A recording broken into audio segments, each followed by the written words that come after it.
देखिए ये लाइन है, ये सब हम इंसानों ने बनाया है कि ये अलग देश है, ये अलग देश है, जबकि ईश्वर ने तो सबको इंसान बनाकर भेजा है।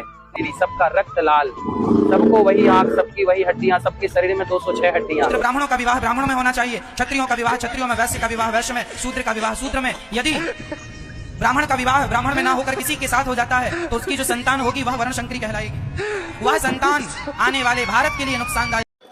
हे आहे या बाबांचा खरा चेहरा. पाहिला ना, एका प्रवचनमध्ये काय सांगितलं. ब्राह्मणाचं लग्न ब्राह्मणासोबत, क्षत्रियाचं लग्न क्षत्रियासोबत. आणि अमेरिकेमध्ये गेल्यावर त्याला मग रक्त सगळ्यांचं लाल दिसायले. मग बाबा, तुम्ही अमेरिकेला गेल्यावर तुमचं माइंड डायव्हर्ट होते आणि भारतात राहून का तुम्ही लोकाला शेण खाऊ घालता? आणि हे अमेरिकेला फिरत आहे कोणाच्या पैशावर? तुम्ही जे त्यांच्या भजनाला कीर्तनाला जाता ना त्यांच्या.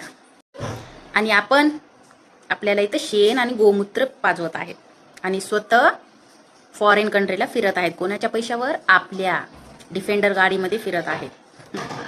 आता तरी डोळे उघडा आणि कोणावर किती विश्वास ठेवायचा हे स्वतः विचार करा. हे बाबा लोकांची मस्त आयुष चालली आहे आणि आपल्याला सांगतात मोह माया सोडा. काय घेऊन आलते, काय घेऊन जाणार? इथंच सगळं राहून जाणार. वा रे बाबा आणि त्यांचे अंधभक्त.